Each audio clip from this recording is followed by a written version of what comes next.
What is going on, YouTube fam? It's your boy Tony 2 times, and we back with another episode of the Baltimore Way, man. Y'all know what I need y'all to do: like, comment, share the video. I appreciate the love and support, man. Tonight we got a real good story, man. Y'all make sure y'all watch the video to the end. I'm rocking with y'all like y'all rocking with me. Let's get into it. This video was sponsored by Successful Services.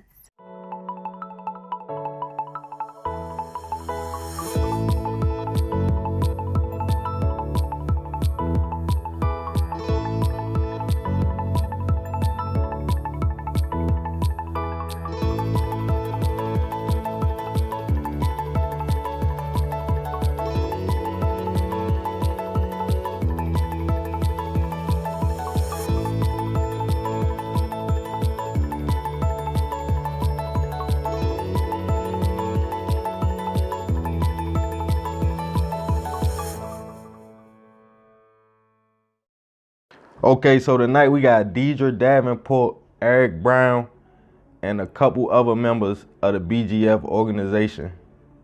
Crime isn't always committed by who you think.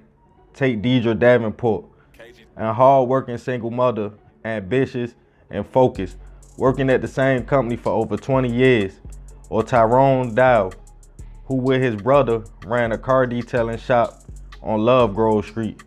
We also had mortgage broker and law student Tamika Harris, who had toy drives for the kids and other events at her Bel Air Road club. Baltimore City wastewater technician Calvin Robinson, a reformed convict who also had his own boutique. All of the successful people I just mentioned had an indictment put on them. I know everybody is wondering why. One name comes up: Eric Marcel Brown, the lead defendant in the BGF prison gang indictment. Eric was already in prison though. The DEA started tapping Eric's cell phones. Eric was coming to an end of a long prison sentence for hustling. He teamed up with his wife Deitra Davenport to start a nonprofit called Harmony Jama, which aims to promote peace and community betterment. The Black Book, Empowering Black Families and Communities, was released. Everything was looking good for the couple. The Black Book was actually moving units, but a new indictment was handed down, shutting down the book's publishing. The book was distributed to inmates and available to the public online. D-Dat was Brown's publishing company, formed by Brown and his wife Deitra. But things would get shaky. Deitra was accused of smuggling contraband into the prison and of retrieving information to support Brown's allegedly violent drug dealing and extortion type crimes. Also converting prison guards for the cause.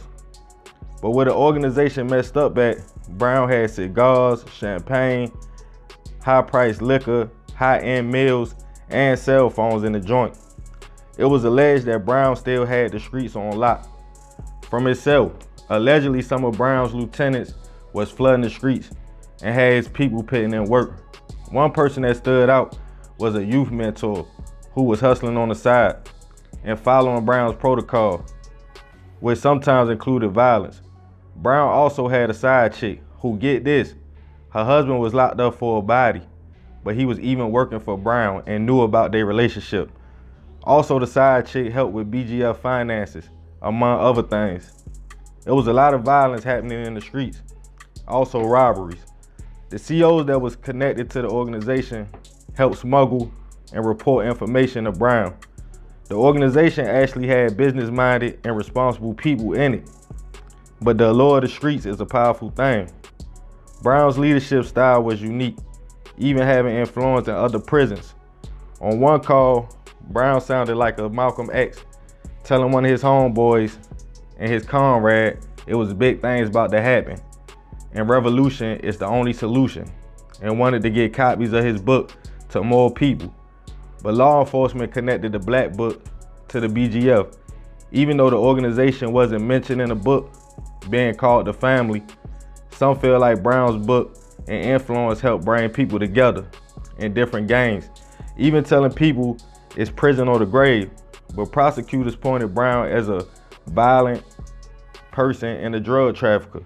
But some look at Brown as in light in a dark place. everyone involved was charged with their roles in the squad. Man, this is a crazy story. And this is one of them situations I'm kind of torn about, because I always tell y'all to stay out the streets, you know, get a job, get a career, start you a business. But a lot of these people had their own businesses. Like, they was real business minded. They was doing the right thing, and they had structure in the organization. I actually see their vision. I see what they was trying to do. So the dude Brown, you feel me, he was doing his thing, you know what I mean? Like, he was really trying to help people, help the community, you feel me? I rock with a lot of BGF members, you feel me? I got BGF members in my family, you know what I mean? I was locked up with a lot of BGF dudes, a lot of good dudes, and a lot of them got good intentions. But see, what happened in this situation, when you tie the streets into what you got going on a political aspect, is always gonna get shaky. Because even though he was trying to help the community, he still had his hand in crime and doing other things. So of course that's not gonna end well. Now the lady, Deitra Davenport, his wife, you feel me, she had her thing going. She was working for over 20 years. She was doing her thing. But you know that love is dangerous. I tell women all the time, like, ain't nothing wrong with falling in love. Don't never judge nobody from their past, even if a dude locked up and you catch feelings for him. But you gotta know what you get yourself into, and you gotta have a mind of your own. Because you feel me, she went down his path. She wasn't thinking for herself. She did what he told her to do. But man, like, it's crazy because bro actually had a good head on his shoulders, you know what I mean? Like, some of the stuff he was telling them wasn't all that bad.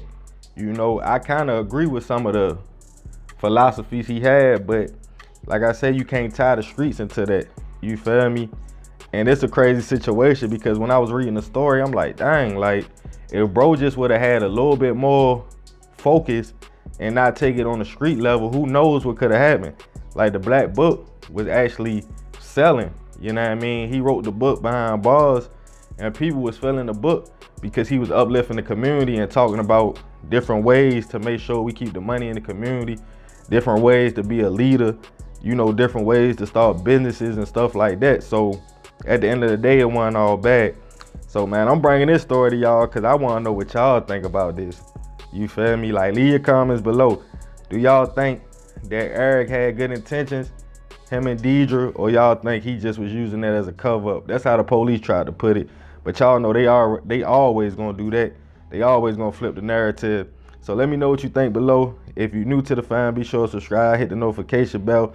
This is another episode of the Baltimore Way, man. I appreciate the love and support. Love y'all, fam. I'm out.